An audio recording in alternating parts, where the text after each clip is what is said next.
Good morning friends. स्वागत है आप सभी का आज की डेली स्टैटिक जीके की इस सीरीज में। आज हम बात करेंगे आज के कुछ क्वेश्चंस और अभी तक की जितनी भी अपनी क्लास हुई है उन सब का रिवीजन। किसी भी चीज को लंबे समय तक याद करने के लिए रिवीजन बहुत जरूरी होता है। साइकोलॉजी कहती है कि अगर जो चीज आपने आज पढ़ी है, अगर उसको एक दिन के अंदर याद रिवाइज कर लेते हो तो वो एक हफ्ते तक आपके दिमाग में स्टोर हो जाती है। और अगर एक हफ्ते के अंदर आप उसको दोबारा से रिवाइज कर लेते हो, वो आपके माइंड में एक महीने तक स्टोर हो जाती है। और अगर एक महीने के अंदर आपने उसको दोबारा से रिवाइज कर लिया तो वो एक साल तक।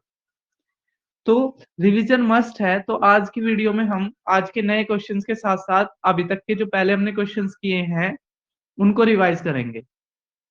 तो पहला क्वेश्चन है, यूक्रेन से भारतीयों को निकालने के लिए भारत सरकार के द्वारा चलाए जाने वाले अभियान का नाम।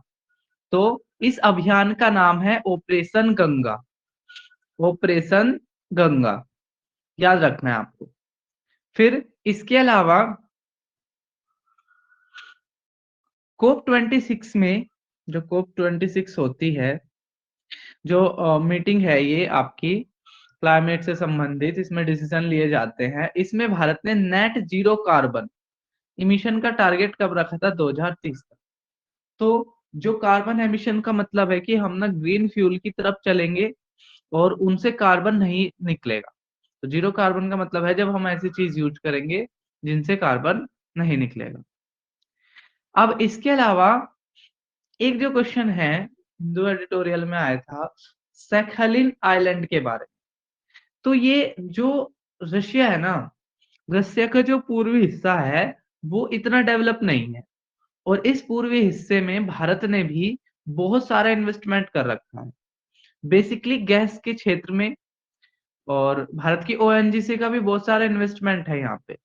अब रसिया में तनातनी के बीच में हमारे इस इन्वेस्टमेंट पे खतरा बन गया है, क्योंकि युद्ध कभी भी व्यापार के लिए अच्छा नहीं होता। तो साकलिन आइलैंड किस देश में है? तो यह है रशिया में। रशिया के कौन से हिस्से में? पूर्वी हिस्से में। आसपास की जगह तो व्लादिवोस्टॉक। तो आपको याद रखना सैकलिन आइलैंड। और दूसरी चीज जो आपको यहाँ याद रखनी है कि इसमें भारत ने इन्वेस्टमेंट किया है। और किस चीज के में इन्वेस्टमेंट किया है? भारत की ओएनजीसी वगैरह ने यहाँ पे इन्वेस्टमेंट किया है। अब एक कमेटी बनाई गई थी वन रैंक वन पेंशन को लेकर। तो उस कमेटी के प्रमुख कौन थे? तो उस कमेटी के प्रमुख थे भगत सिंह कोश्यारी। और अब बात ये समझ लेते कि वन रैंक वन पेंशन क्या है। तो पहले ये था कि जो व्यक्ति जो व्यक्ति जिस समय रिटायर होगा उसके आधार पर उसकी पेंशन तय होगी। लेकिन फिर ये तर्क दिया गया कि भाई ये जो अपने जो ये फौजी होते हैं, तो ये सोसाइटी से दूर रहते हैं, अपने घर परिवार से दूर रहते हैं। तो इनके साथ ऐसा होना चाहिए कि अगर किसी की कोई भी अगर एक पोस्ट है, कर्नल की पोस्ट है, तो चाहे वो कभी भी रिटायर हुआ हो, ठीक है, उसने अपने पूरे करने के बाद रिटायर हुआ हो, पहले हुआ हो, कभी भी हुआ हो, अगर किसी की एक रैंक है तो सबको समान पेंशन मिलनी चाहिए।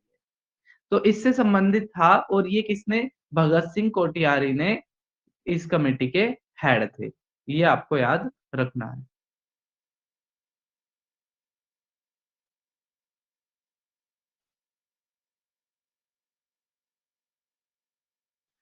तो ये थे हमारे आज के क्वेश्चंस। अब हम शुरुआत से देख लेते हैं जो अभी तक के हमने शुरुआत से पढ़े हैं फर्स्ट क्लास से। तो सबसे पहले हमने देखा था कि लोकायुक्त क्या होता है। तो लोकपाल की तरह राज्य के स्तर पर एक भ्रष्टाचार निरोधी संस्था को लोकायुक्त बोलते हैं। आर्टिकल 163 हमेशा चर्चाओं में रहता है। तो आर्टिकल 163 में ये था कि जो राज्य के मुख्यमंत्री होंगे वो राज्य की गवर्नर की सलाह पर काम करेंगे। फिर अब 164 chief minister appointed and oath by governor, यानी कि राज्य के मुख्यमंत्री को शपथ कौन दिलाएगा, उसकी नियुक्ति कौन करेगा, तो ये कार्य भी गवर्नर का होता है। अब फिर नेक्स्ट क्वेश्चन, फॉर्मल सेक्टर और इनफॉर्मल सेक्टर में क्या डिफरेंस है? तो फॉर्मल सेक्टर यानी कि औपचारिक क्षेत्र एक ऐसा क्षेत्र होता है जहां पर कर्मचारियों को सोशल सिक्योरिटीज बेनिफिट मिलते हैं, जिस जैसे कि आपका हो गया कि उनमें ईपीएफ कटता है, उनमें संडे की छुट्टी होती है या कोई भी एक दिन की छुट्टी होती है, प्रॉपर समय के साथ साथ उनकी सैलरी बढ़ती जाती है, तो वो बोलते होता है फॉर्मल सेक्टर। अब मानव विकास सूचकांक रिलीज किया गया था, जिसमें थर्ड गोवा की थी, third position, first position Kerala, फिर चंडीगढ़, फिर गोवा। इसके अलावा फिर हमने आगे देखा था कि 2022 के विंटर ओलंपिक कहाँ होने वाले थे, चाइना में, और भारत ने यहाँ पर जो डिप्लोमेट्स थे उसकी सेरेमनी में जाने से मना कर दिया था। फिर इसके बाद हमने देखा था कि किस स्टेट के हाई कोर्ट ने जो लोकल जॉब कोटा था, जिसमें 30,000 से कम की जॉब 70% हरियाणा के लोगों को ही देने की बात की गई थी, तो कहाँ के हाई कोर्ट ने उसको मना कर दिया था? तो हरियाणा के हाई कोर्ट ने मना कर दिया था। फिर हमने देखा था कि इग्नियस रॉक कैसे बनती है। तो जब मैग्मा कूल डाउन हो जाता है, तो धरती के नीचे से जब मैग्मा निकल के आता है, तो वो कुछ समय के बाद कूल डाउन हो जाता है और कूल डाउन होके वो रॉक के रूप में बन जाता है, जिसको बोलते हैं इग्नियस रॉक। इसके अलावा सेडिमेंट्री रॉक्स के एग्जांपल कौन-कौन से हैं? Clay stone, sandstone, limestone. फिर नेक्स्ट बात थी कि बजट ना यूज करके भारत के कॉन्स्टिट्यूशन में क्या वर्ड यूज किया जाता है? तो एनुअल फाइनेंशियल स्टेटमेंट आर्टिकल 112 में ये है। फिर अब की बार के बजट में जो चीज़ खास थी, वो थी क्रिप्टो करेंसी, जिस पर 30% का टैक्स प्लस 1% का सेस, यानी कि अगर आप ट्रांज़ैक्शंस करोगे, तो उसमें 30% का टैक्स और 1% का सेस लगेगा। सेस में और टैक्स में क्या डिफरेंस होता है? टैक्स होता है स्पेसिफिक, लेकिन टैक्स जैसे कलेक्ट किया जाता है, लेकिन जो सेस है ना, वो ना किसी एक पर्पज़ के लिए इकट्ठा किया जाता है। जैसे एजुकेशन सेस लगाते हैं, तो फिर वो सेस का पैसा ना उसी में लगता है। अब वन कंट्री टू सिस्टम किस जहाँ कहाँ पर है? हांगकांग में। Only Indian qualify for winter games, जो विंटर गेम्स होंगे उनके लिए सिर्फ एक ही व्यक्ति ने क्वालीफाई किया था, नाम था आरिफ खान। और यूगर्स कम्युनिटी कहाँ है? तो यूगर्स कम्युनिटी आपकी चाइना के अंदर है। Who release inequality report? तो इनइक्वालिटी रिपोर्ट जारी की जाती है ऑक्सफैम के द्वारा। फिर हम देख लेते हैं वेस्ट बंगाल के गवर्नर, तो इनका नाम है जगदीप धनखड़ जी। इशू क्या हो गया था? इशू हो गया था कि ममता बनर्जी ने इनको ट्विटर पर ब्लॉक कर दिया था। Largest producer, consumer and exporter of the turmeric, हल्दी का सबसे बड़ा पैदा करने वाला, सबसे ज्यादा यूज करने वाला और दूसरे देशों को बेचने वाला देश कौन सा है? इंडिया। फिर था कि आईपीसी सेक्शन 375 किससे संबंधित है? तो ये है आपके रेप से संबंधित। फिर कॉन्स्टिट्यूशन का जो एक 103 103वां अमेंडमेंट हुआ था, वो कब हुआ था? 13 जनवरी 2018 को। इसमें क्या था कि जो जनरल कैटेगरी के जो स्टूडेंट होंगे उनको भी 10% का कोटा मिलेगा। फिर अब की बार बजट में पीएम गति शक्ति का नाम लिया गया था, जिसमें 7 फैक्टर थे जो भारत की ग्रोथ में मदद कर सकते हैं।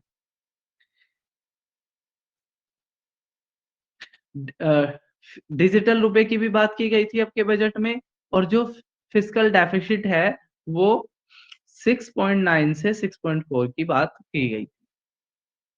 इंटरेस्ट पेमेंट यानी कि वो पैसा जीडीपी का जो हम सिर्फ इंटरेस्ट को, यानी कि जो हमने उधार लिया था उस पे जो अपना ब्याज आता है उसको देने में ही निकल जाती है, वो है 3.6%। फिर एक FRBM fiscal responsibility and budget management 2003 का रूल आया था, उसके अनुसार हर राज्य सरकारों पर एक पाबंदी होती है कि वो अपने बजट का इससे ज़्यादा क्या नहीं ले सकते, उधार नहीं ले सकते। मनरेगा 7 सितंबर 2014 को लागू की गई थी। इसमें आपको लेबरस वर्क मिलता है 100 डेज़ का, और अगर सरका आपने अप्लाई कर दिया और सरकार नहीं दे पाती, तो सरकार आपको उसके लिए भत्ता देती है। मेक इन इंडिया 2014 और 15 में शुरू किया गया था। इसमें टारगेट था कि 2022 तक 100 मिलियन जॉब पैदा की जाएगी, जो 25% जो जीडीपी का वो मैन्युफैक्चरिंग सेक्टर से आएगा, इंडस्ट्रियल सेक्टर से आएगा। इसके बाद अगर हम आगे देखें तो डब्ल्यूटीओ कब बना था? तो डब्ल्यूटीओ आपका 1995 में बना था, और इसने किसको रिप्लेस किया था? इसने गेट को रिप्लेस किया था। General agreement on trade and tariff नाम की संस्था होती थी, जिसको 1995 में डब्ल्यूटीओ बना दिया गया। तो ये दोनों क्वेश्चन इंपॉर्टेंट है, डब्ल्यूटीओ कब बना और किसको इसने रिप्लेस किया था। फिर जॉइंट पार्लियामेंट्री कमेटी की जरूरत कब पड़ती है? जब संसद के समक्ष पेश किए गए किसी विशेष विधायक या किसी सरकारी गतिविधियों में वित्तीय अगर अनियमितता हो, तो उसकी जांच के लिए जेपीसी का गठन किया जाता है। इसके अलावा फिर कोविड के लिए बजट 5,000 करोड़ का रखा गया है। आर्टिकल 25 था किसी भी धर्म को मानने और उसको पालन करने से संबंधित। जैसे अभी जो हिजाब वाला केस हो गया था, तो इसलिए आपके लिए आर्टिकल 25 इम्पोर्टेंट हो जाता है। आर्टिकल 200 गवर्नर किसी विधायक द्वारा पारित अधिनियम को अस्वीकार नहीं कर सकता, ये आर्टिकल 200 में कहा गया है। फिर सरकारिया कमीशन किससे संबंधित थी? सरकारिया कमीशन 1983 में बनाई गई थी। जून 1983 में रंजीत सिंह सरकारिया इसके हेड थे, और केंद्र और राज्यों के बीच के संतुलन को बनाए रखने के लिए, यानी कि उनके बीच में कोई डिस्प्यूट हो जाता है तो किस सेंटर की कितनी पावर, इस राज्य की कितनी पावर, उसको मेंटेन करने के लिए सरकारिया कमीशन गठित की गई थी। अगर नीट की बात करें, नीट 2010 में लागू हुआ था, और अभी इसमें इश्यू क्या था? इसमें इश्यू था कि तमिलनाडु ने इसको अपने यहाँ पर भाषा में लागू कराने की मांग की थी, तमिल भाषा में। यूक्रेन से भारतीयों को निकालने जाने वाले अभियान का नाम क्या रखा गया है? ऑपरेशन गंगा। कोप 26 में जीरो नेट जीरो कमी कार्बन एमिशंस का टारगेट भारत का कब तक का है? 2030 तक का। सैकलिन आइलैंड क्या है? तो सैकलिन आइलैंड रशिया के पूर्वी क्षेत्र में कुछ आइलैंड है जहां पर भारत ने इन्वेस्टमेंट कर रखा है। वन रैंक वन पेंशन, जिसमें अगर आर्मी में किसी अगर एक रैंक है तो पेंशन सेम मिलेगी, भाई भले ही कोई कभी भी रिटायर हुआ हो। तो इस कमेटी के हेड थे आपके भगत सिंह कोश्यारी। नेक्स्ट है आशा की। आशा हमने देखा था, तो आशा की फुल फॉर्म होती है एक्रीडेटेड सोशल हेल्थ एक्टिविस्ट। और इसके अलावा हमने देखा था डिस इन्वेस्टमेंट कमीशन 1996 में बनी थी, जिसका काम था सरकारी जो ये पब्लिक सेक्टर की जो कंपनियां होती है इनको बेचना।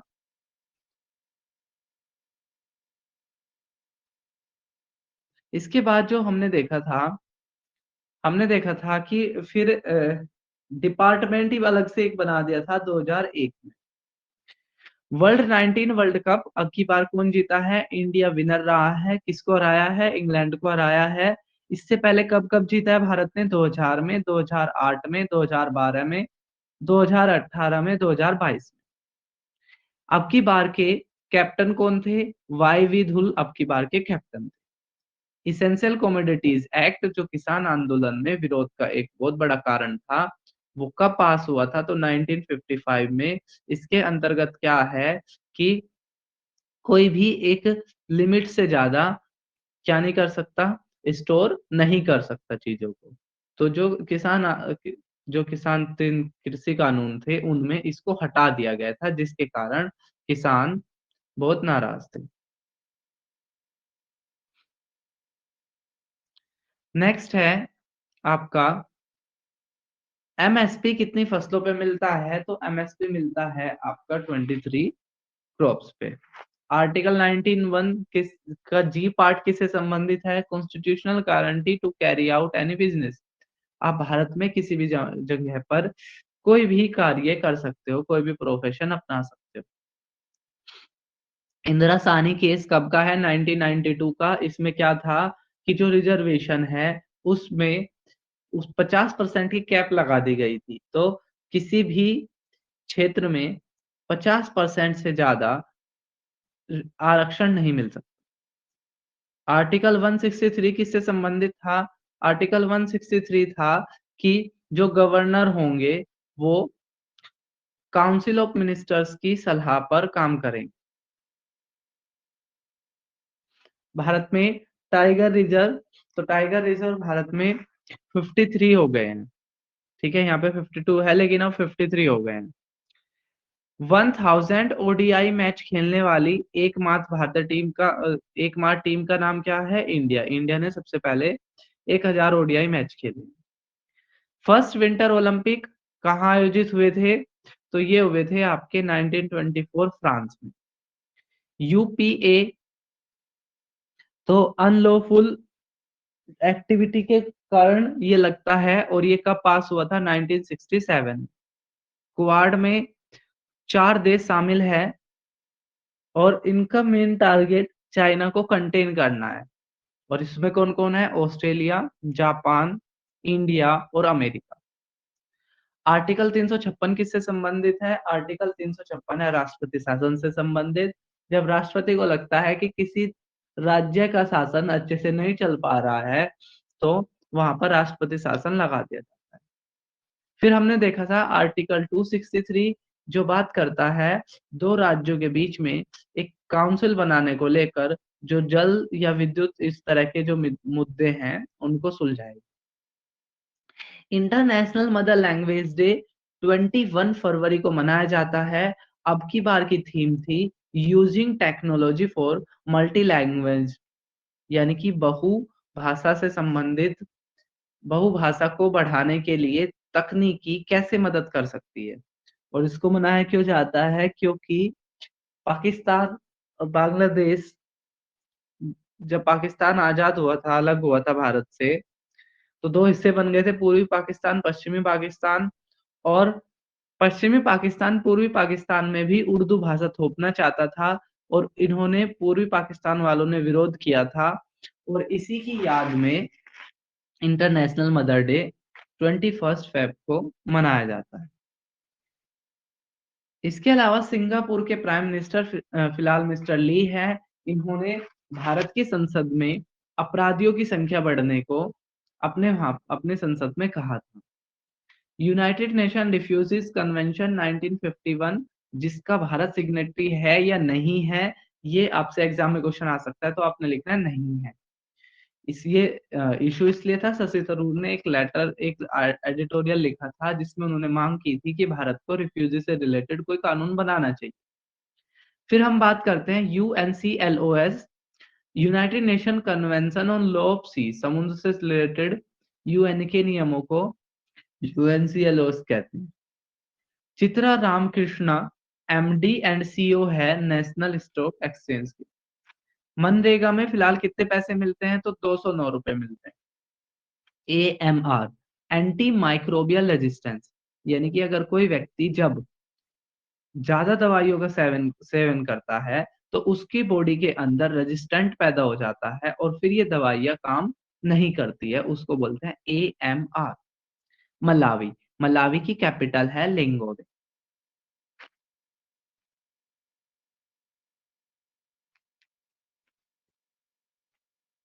नेक्स्ट है किस हाई कोर्ट ने ऑनलाइन गेमिंग से संबंधित बैन हटा लिया है, तो कर्नाटक ने इस पे से बैन हटा लिया है। केरल राज्य के राज्यपाल कौन है, तो ये है आरिफ मोहम्मद खान। भारत ने S-400 मिसाइल किस देश से खरीदी है, तो भारत ने ये खरीदी है रूस से। काटसा संबंधित है, तो काटसा यूएस के द्वारा एक बैन लगाया जाता है कि अगर कोई भी हथियार खरीदेगा रसिया से, तो उस पर एक यूएस से बैन लगाता है जिसको काटसा बोलते हैं। सीपीआई, तो ये आपका नेशनल स्टैटिस्टिकल ऑफिस, इसको राष्ट्रीय सांख्यिकी विभाग भी बोलते हैं। लोकपाल शब्द का पहला वर्णन, तो पहले इसको कहा गया था प्रशासनिक सुधार आयोग, जिसकी एक कमेटी बनाई गई थी और इस कमेटी के हेड थे मोरारजी देसाई। फर्स्ट लोकपाल बिल आया था 1968 में और फिर 2013 में इसको एक एक्ट बना दिया गया था, कानून बना दिया गया। वो पहले जो लोकपाल बने थे वो थे पीसी घोष, पिनाकी चंद्र घोष। अब हम देखते हैं नेक्स्ट, मिन्स्क एग्रीमेंट जो रसिया और यूक्रेन के बीच में हुआ था, OSCE organisation of security and cooperation in Europe ने करवाया था और जर्मनी और फ्रांस थे।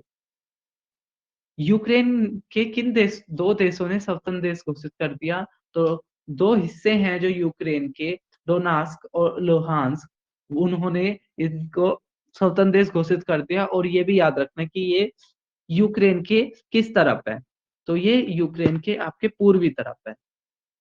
और आप कमेंट बॉक्स में मुझे ये बताओगे कि नॉर्थ में कौन सा है इनमें से, नॉर्थ में कौन सा और साउथ में कौन सा है। कॉन्स्टिट्यूशनल असेंबली के प्रेसिडेंट कौन थे, डॉक्टर राजेंद्र प्रसाद। और अगर यहाँ पे क्वेश्चन आ जाए कि कॉन्स्टिट्यूशन की ड्राफ्टिंग कमेटी के हेड कौन थे, तो आपने मार्क करना होगा डॉक्टर BR अम्बेडकर। कॉन्स्टिट्यूशन बनकर तैयार हुआ था, तो कॉन्स्टिट्यूशन बनकर तैयार हुआ था 2 साल 11 महीने और 18 दिन में। आर्टिकल 3 किससे संबंधित है, आर्टिकल 3 संबंधित है कि संसद नए राज्यों का गठन कर सकती है। आर्टिकल 131, राज्य और केंद्र के बीच विवाद होने पर फैसला सुप्रीम कोर्ट में पहुंचेगा। अब हम बात करते हैं फाउंडिंग एक्ट 1997, और ये जो आप संबंधित है फाउंडिंग एक्ट नाटो, रूस और यूक्रेन में एक जो समझौता हुआ था। दरअसल इसमें शर्त ये थी कि यूक्रेन नाटो को ज्वाइन नहीं करेगा। अब यूक्रेन या नाटो अपना पूर्व की तरफ विस्तार नहीं करेगी, लेकिन अब यूक्रेन नाटो को ज्वाइन करना चाहता था, जिससे रशिया कुछ खपा चल रहा। Prevention of money laundering act, ये 2002 का है।